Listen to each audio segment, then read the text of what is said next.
Habang ang mga modernong kotse ay nagiging mga disposable smartphone na may petsa ng pag-expire, merong isang bakal na piling tao na tumangging mamatay.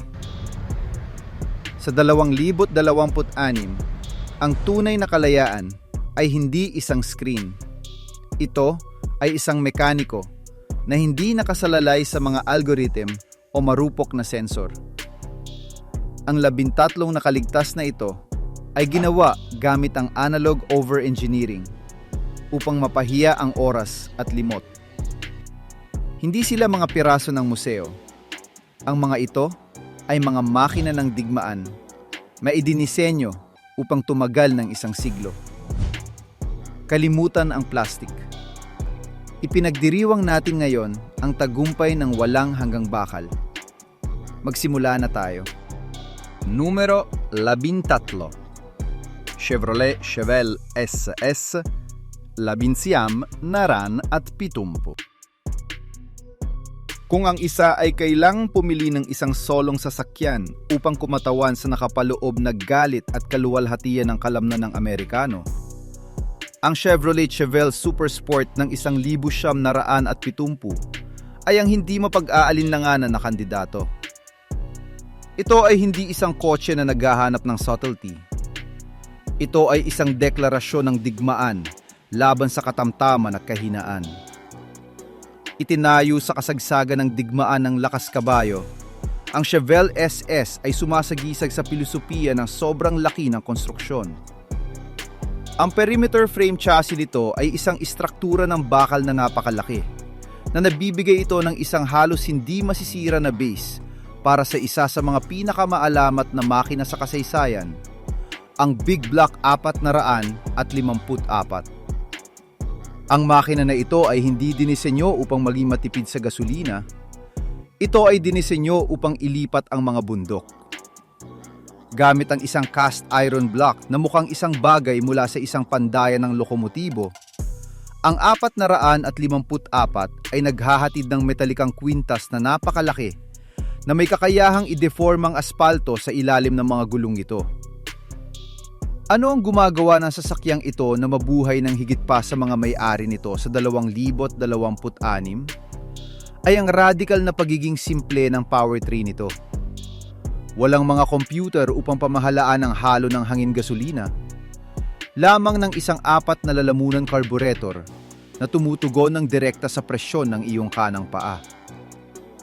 Ang ika-400 turbo hydromatic transmission na madalas na mated sa mga engine na ito, ay kilala sa mechanical na mundo bilang isa sa mga toughest otomatikong gearboxes kailanman ginawa, na may kakayahang makatiis ng mga antas ng pang-aabuso na sirain ang anumang modernong dual-clutch transmission.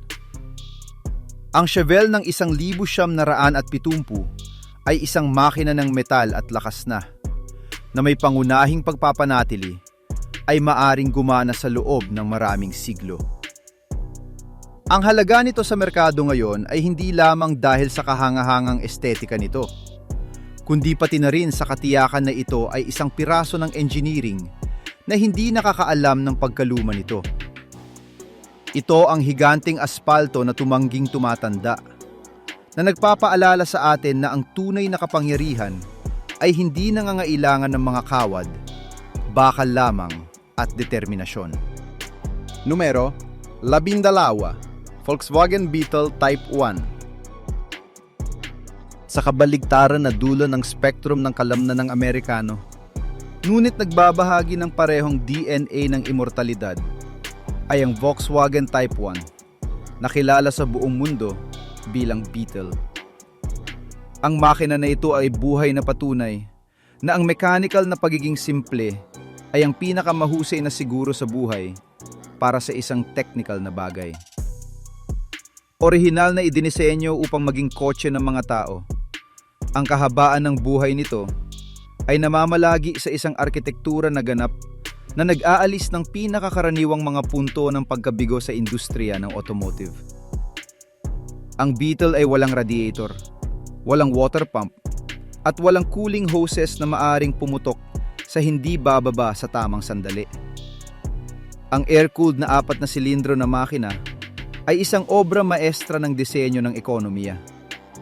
Sa pamamagitan ng paggamit ng ambient air upang maalis ang init, ang mga inhinyero ng Volkswagen ay lumikaan ng isang planta ng kuryente na maaring gumana sa pinakamainit na disyerto o mas malamig na steppes ng epektibo. Ang block ng makina, na gawa sa isang magnesium at aluminyo haluang metal, ay magaan, ngunit hindi kapani-pani walang lumalaban sa pagkapagod.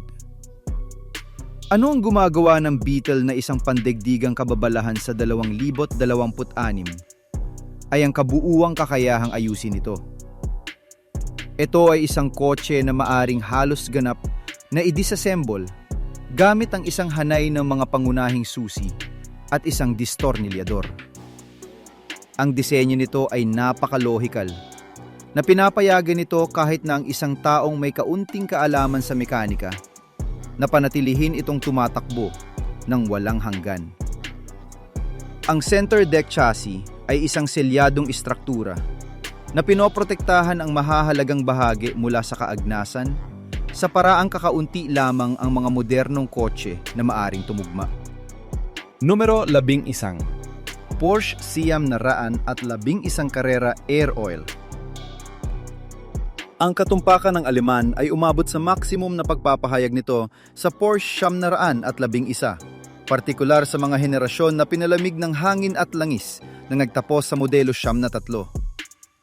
Para sa maraming mga purista at eksperto sa engineering, ito ang pinakamahusay na mga kotse na itinayo panahon.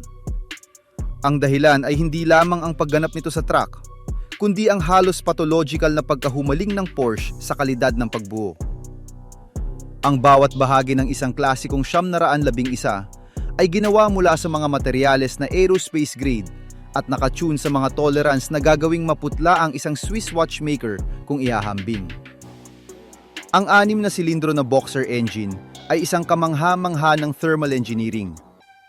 Sa pamamagitan ng paggamit ng malaking halaga ng langis bilang pangunahing ahente ng paglamig, bilang karagdagan sa daloy ng hangin, pinamamahalaang ng Porsche na lumika ng isang mataas na pagganap na makina na maaaring makatiis ng mga oras ng agresibong pagmamaneho nang hindi nasisira.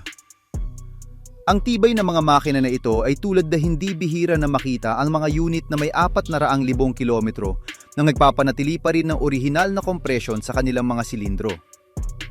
Tinitiyak ng dry sump lubrication system na kahit na sa pinakamahigpit na sulok, ang makina ay tumatanggap ng isang pare-pareho ang daloy ng langis na nag-aalis ng panganib ng napaaga na pagkasira.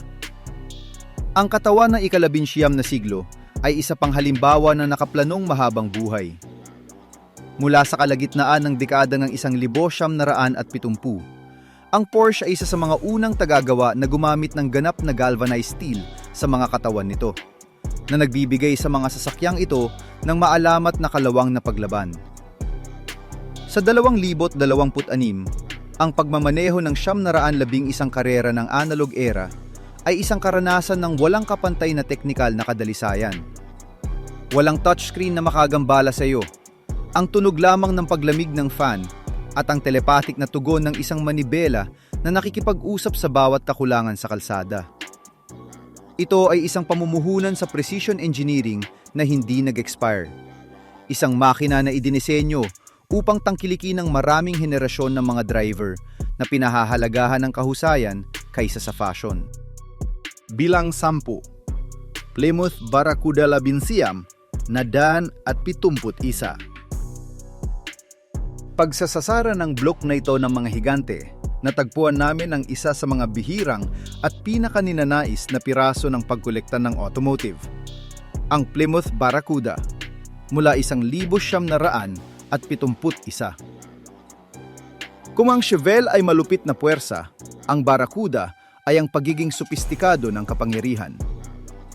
Batay sa Chrysler's E-platform, ang sasakyang ito ay itinayo sa isang oras kung kailan ang tatak ay hindi nag-save ng mga mapagkukunan upang ipakita ang technical na kataas-taasang kapangyarihan nito. Ano ang gumagawa ng Barracuda, lalo na sa mga bersyon nito na nilagyan ng 426 na kubiko pulgada na Hemi engine? Isang alamat ng tibay ay ang napakalaking likas na katangian ng mga panloob na bahagi nito. Ang Hemi engine, na may mga hemispherical combustion chambers, ay hindi lamang isang icon ng kapangyarihan, ngunit isang prodigy ng mechanical na paglaban.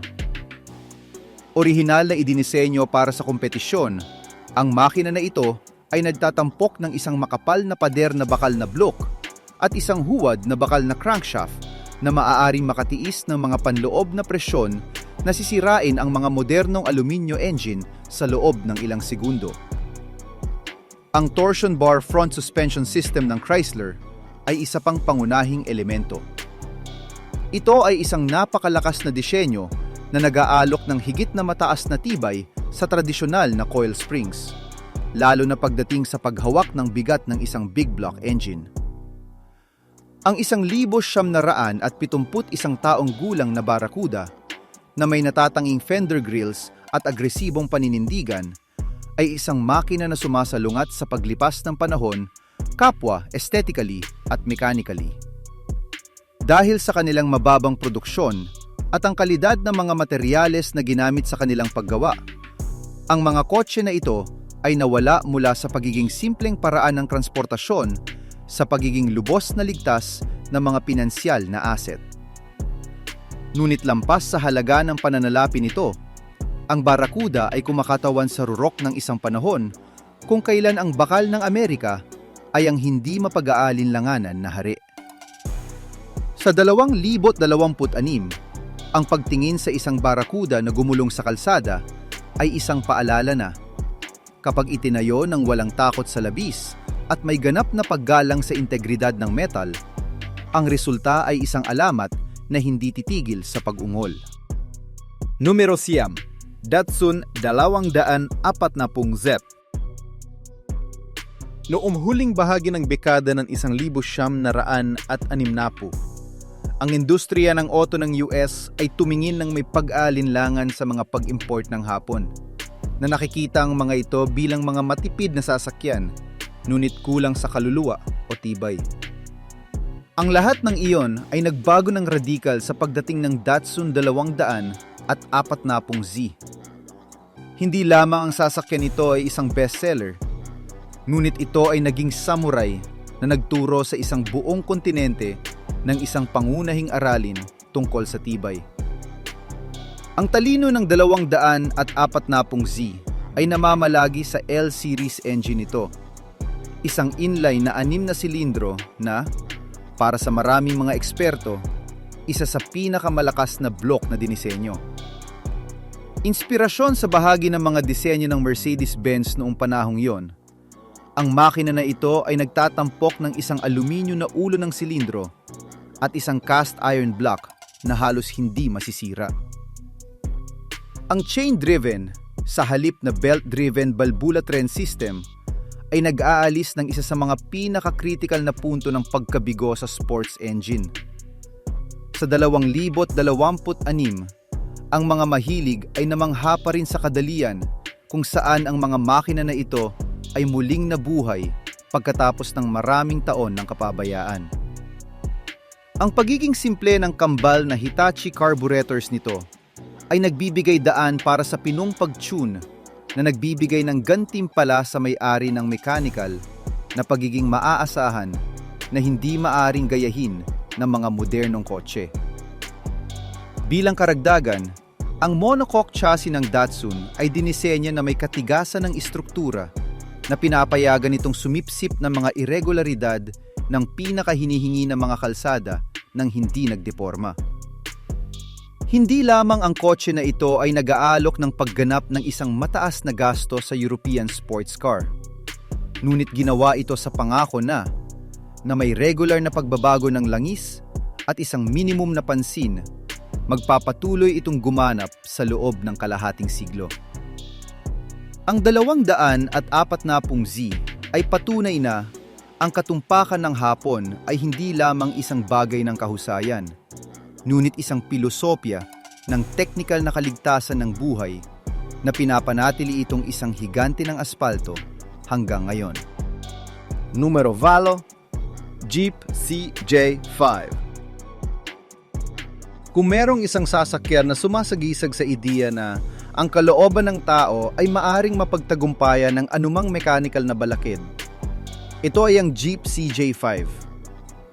Isang direktang tagapagmana ng angka ng militar na nakatulong na manalo sa mga digmaan. Si CJ5 ay ang tunay na mandirigma na dapat ayusin ng may isang wrench at determinasyon. Ang arkitektura nito ay isang manifesto ng matinding lakas. Isang sasis ng solidong bakal na spar at cross members na nagsisilbing batayan para sa isang bukas na katawan na idinisenyo upang maging functional sa pinakamasamang kondisyon sa planeta. Sa ilalim ng hood, ang pagiging simple ay umabot sa mga antas ng sining.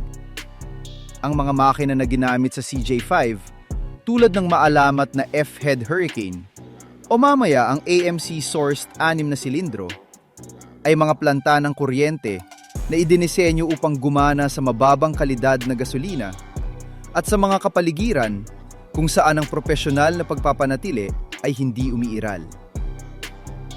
Ang 3 o 4 na bilis na manumanong paghahatid at dual range transfer case ay solidong piraso ng bakal na maari makatiis sa metalikang kwintas na kinakailangan upang umakyat sa malapit vertical na mga dalistis ng walang reklamo. Ano ang gumagawa ng Jeep CJ5 Immortal sa 2026 ay ang modular na disenyo nito. Ang bawat piraso ay naa-access. Ang bawat tornilyo ay may malinaw na layunin. At walang isang solong onsa ng hindi kinakailangang electronics na maaring mag-iwan sa iyo na stranded sa gitna ng wala. Ito ay isang sasakyan na naunawaan na ang tunay na kalayaan ay hindi pagkakaroon ng isang satellite navigation system. Ngunit alam na maaari mong ayusin ang anumang problema sa mga tool na dala mo sa ilalim ng iyong upuan. Ang CJ5 ay hindi natatakot sa paglipas ng panahon o kalawang.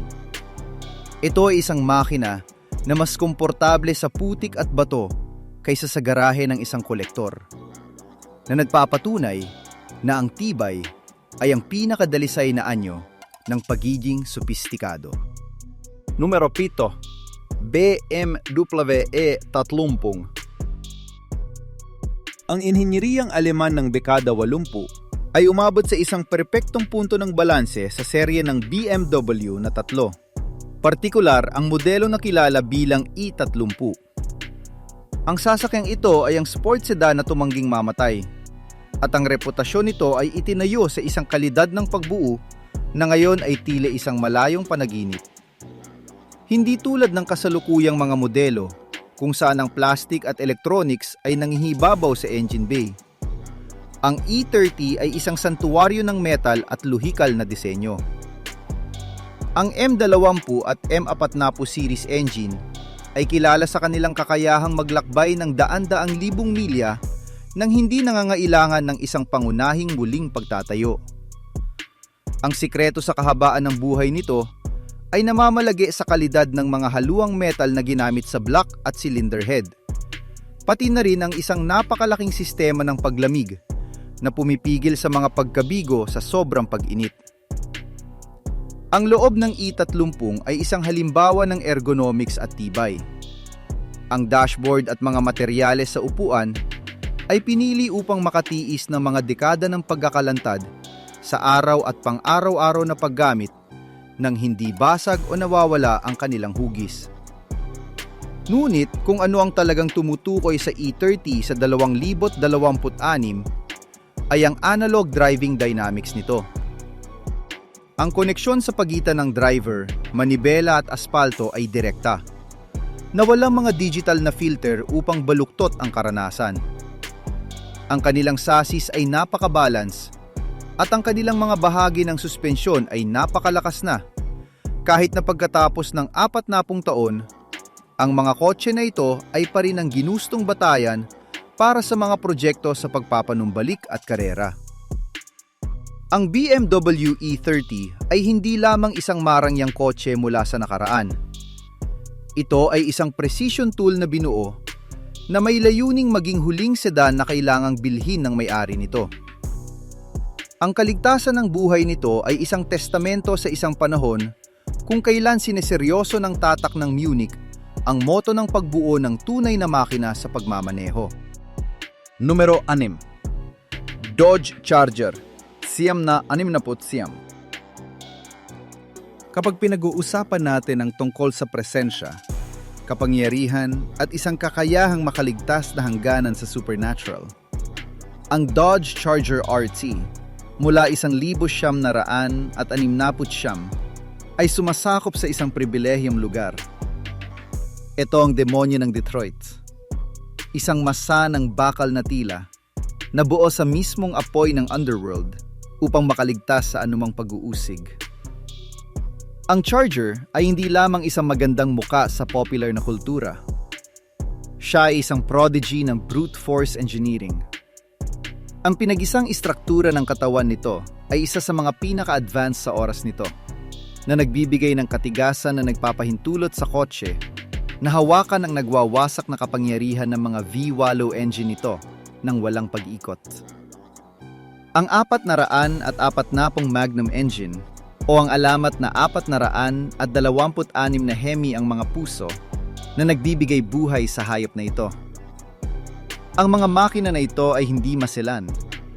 Ang mga ito ay mga block ng cast iron na may mga panloob na bahagi na pinatibay upang mapaglabanan ang matinding antas ng compression at init. Noong 2026, ang Charger RT ay nananatiling simbolo ng pagtitiis dahil itinayo ito na may napakalawak na margin ng kaligtasan.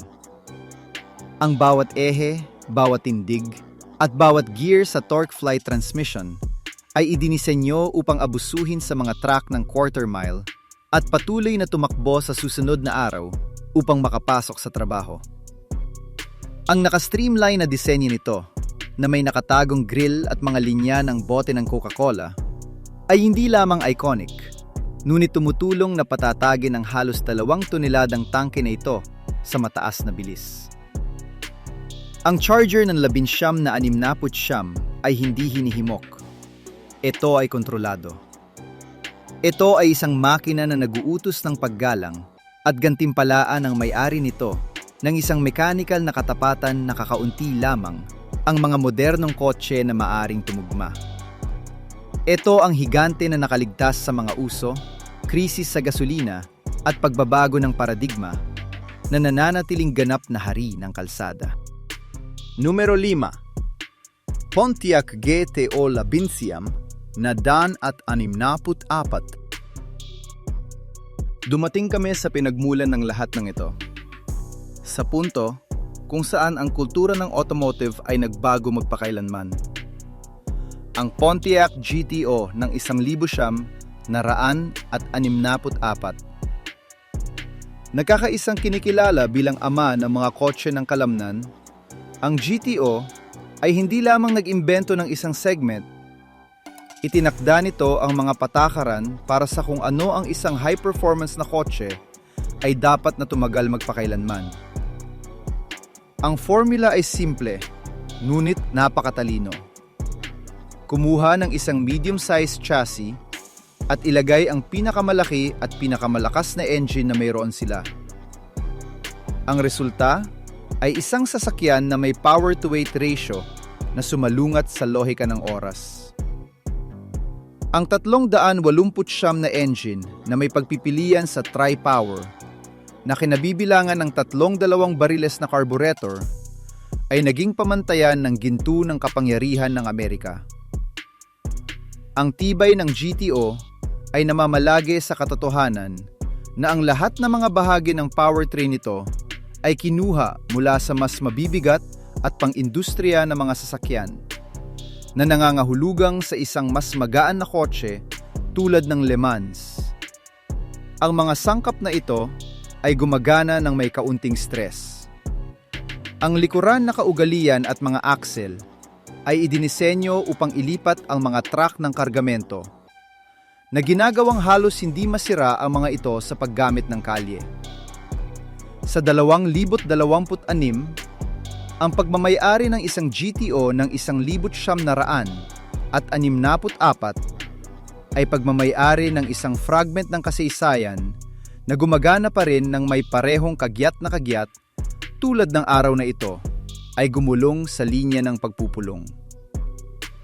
Walang anumang bagay sa kotseng ito na marupok.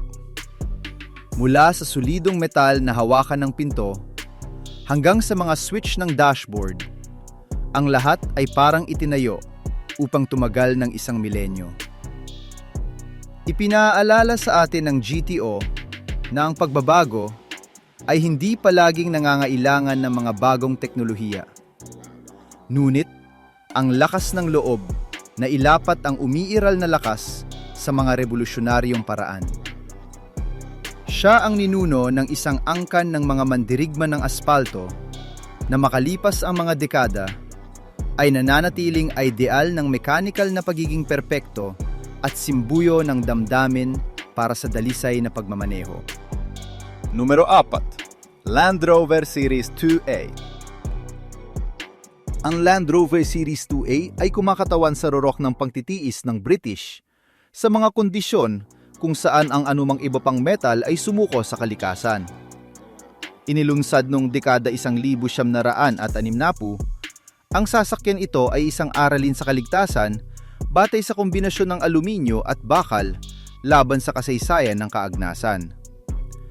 Dahil sa kakulangan ng bakal pagkatapos ng digmaan, pinili ng mga inhinyero ang isang katawan ng Bermbrite, isang aluminyo-magnesyo na haluang metal na hindi kalawangin na nagpapaintulot sa libu-libong mga unit na ito na manatiling gumagana sa mga gubat, disyerto at bundok sa buong mundo. Ang galvanized steel chassis ay ang suporta ng isang 4 na silindro na gasolina o diesel engine na inuuna ang metalikang kwintas kaysa sa bilis, na nagpapahintulot sa 2 Series A na lumipat sa lupain kung saan ang mga paa ng tao ay mabibigo. Ang all-wheel drive system nito ay isang obra maestra ng direktang mekanika. Walang mga electric actuator o electronic driving mode. Mga solidong pingga lamang na nag-uugnay sa driver sa lupa. Sa 2026, ang Land Rover na ito ay iginagalang para sa kadalian ng pagpapanatili nito. Dahil ang bawat bahagi ay maaring i-disassemble at ayusin gamit ang mga pangunahing tools sa gitna ng wala. Ito ang sasakyan na nagdala ng sibilisasyon sa mga pinakaliblib na lugar sa mundo. At yon, na may kaunting grasa at pag-aalaga, ay naroon pa rin kapag ang mga modernong lungsod ay nagbago ng hugis. Numero 3. Chevrolet Bel Air Labinciam na Dan at 57. Kung merong isang kotse na tumutukoy sa pagkakakilala ng isang bansa at ang tibay ng ginintuang industriya nito, ito ay ang Chevrolet Bel Air ng 1957. Ito ang icon ng chrome at maliliit na block na makina na nagtatakda ng pamantayan para sa kung ano ang dapat na maging kotse ng pamilya. Ang mechanical na kahalagahan nito ay namamalagi sa pagpapakilala ng 208 kubiko pulgada na small block V8 engine. Isang disenyo na napakahusay at matatag na nagsilbi itong batayan para sa mga makina ng General Motors sa susunod na 5 dekada. Ang pagiging simple ng arkitektura ng balbula sa ulo nito at ang kakayahang maging walang hanggan na nababagay ay ginagawa itong isa sa mga pinakamaasahang makina na nilika. Ang katawan ng Bel Air na may sikat na mga pakpak sa likuran at kahangahangang grill ay hindi lamang isang bagay ng estilo, ngunit binuo gamit ang mga sheet ng bakal ng isang kalibre na ngayon ay matatagpuan lamang sa mga komersyal na sasakyan. Sa 2026, ang Bel Air ay nananatiling isang pangkaraniwang paningin sa mga kalsada. Hindi lamang bilang isang piraso ng palabas, ngunit bilang isang functional na kotse na maaring makasabay sa modernong trapiko salamat sa lakas ng mga panloob na bahagi nito. Ito ang patotoo ng isang panahon kung saan ang labis na materyales ay ang garantiya na ang pangwakas na produkto ay hindi kailanman mabibigo sa may-ari nito. Numero 2. Unang henerasyon ng Toyota Hilux. Ang reputasyon ng Toyota bilang tagagawa ng pinakamahirap na sasakyan sa mundo ay nagsimula sa unang henerasyon ng Hilux. Ito ang pickup na hindi kayang sirain ng telebisyon at sinubukan ng mga hukbo, scout at manggagawa sa pinakamatinding kondisyon na maiisip. Ang sikreto sa maalamat na katayuan nito ay ang R-Series engine, isang planta ng kuryente na idinisenyo na may panloob na tolerances kaya masikip na alitan ay minimal, na nagpapaintulot para sa isang habang buhay na madaling lumampas sa 1,000,000 kilometro. Ang sasis ng Hilux ay isang pinatibay na istruktura ng bakal na maaring makatiis ng mga naglo-load na lampas sa na-rate na kapasidad nito, nang hindi nagdurusa mula sa pagkapagod ng istruktura. Sa 2026, ang Hilux ng huling bahagi ng dekada, 1,900 at 6 at unang bahagi ng dekada, 1,970 ay nananatiling tool ng pagpipilian sa pinakamatinding kapaligiran sa planeta. Mula sa mga minahan sa mataas na altitude hanggang sa kapatagan ng Africa. Ang sistema ng suspensyon ng leaf spring at 4 na bilis na manumanong paghahatid ay mga halimbawa ng engineering na hindi naghahanap ng kaginhawahan, ngunit hindi kahinaan. Ito ay isang makina na tumangging sumuko, na nagpapatunay na kapag ang mga pagkagambala ay inalis at ang disenyo ay nakatuon sa purong utility, ang resulta ay isang tool na nabubuhay ng higit pa sa mga henerasyon. Numero 1. Ford Model A. Sa tuktok ng piramid ng mechanical na mahabang buhay ay ang Ford Model A. Ito ang batayan ng kultura ng sasakyan na patuloy na gumagana 100 taon matapos itong mabuhi. Habang inilagay ng Model T ang mundo sa mga gulong, ang Model A ay ang isa na perpekto ang formula para sa pang-araw-araw na pagiging maaasahan. Ang 4 na silindro na makina at 3,000 at 300 kubiko sentimetro ay ang kahulugan ng ganap na pagiging simple. Maaari itong tumakbo sa halos anumang nasusunog na gasolina at ang disenyo nito ay napaka-logical na maunawaan ng isang bata kung paano ito gumagana. Sa pinakamataas na bilis na 100 milya bawat oras, ang Model A ay hindi isang mabagal na relikya, ngunit isang sasakyan na may kakayahang mag-navigate sa mga kalsada ngayon. Ang riveted steel chassis at wire spoke wheels nito ay lubos na lumalaban sa epekto at paglipas ng panahon. Sa 2026, mayroong higit pang mga Ford Model A na nagpapatakbo kaysa sa maraming mga modernong tatak na gumawa sa isang taon, salamat sa isang pandaigdigang komunidad na pinananatiling buhay ang mga halimbawang ito at ang pagkakaroon ng mga bagong bahagi na ginawa sa orihinal na mga pagtutukoy. Ito ang kotse na nakaligtas sa Great Depression, ang mga digmaang pandaigdig at ang digital age, na nananatiling hindi mapag-aalinlanganan na hari ng mechanical na kawalang hanggan. Ang Ford Model A ay hindi lamang isang kotse. Ito ang pangwakas na patunay na ang talino ng tao, kapag inilapat ng may katapatan at matibay na materyales, ay maaring lumika ng isang bagay na tumatagal magpakailanman. Ang kasaysayan ng sasakyan ay isang talaan ng katalinuhan at pagtitiyaga, kung saan ang tunay na tagumpay ay hindi sinusukat sa lakas kabayo o makabagong teknolohiya, ngunit sa kakayahang manatiling kapaki-pakinabang sa paglipas ng mga siglo. Ang mga makina na ito na aming nilibot ay kumakatawan sa rurok ng isang pag-iisip na pinahahalagahan ang pagiging permanente kaysa sa mabilis na pagkonsumo. Sa isang mundo na patuloy na nagbabago, ang mga sasakyang ito ay nakatayo bilang mga beacon ng katatagan na nagpapaalala sa amin na ang kahusayan sa makina ay ang pinakatiyak na tulay sa hinaharap. Sa huli, kung ano ang nakaligtas ay hindi ang pinakakomplikado, ngunit ang pinakatunay at pinakamahusay na binuo.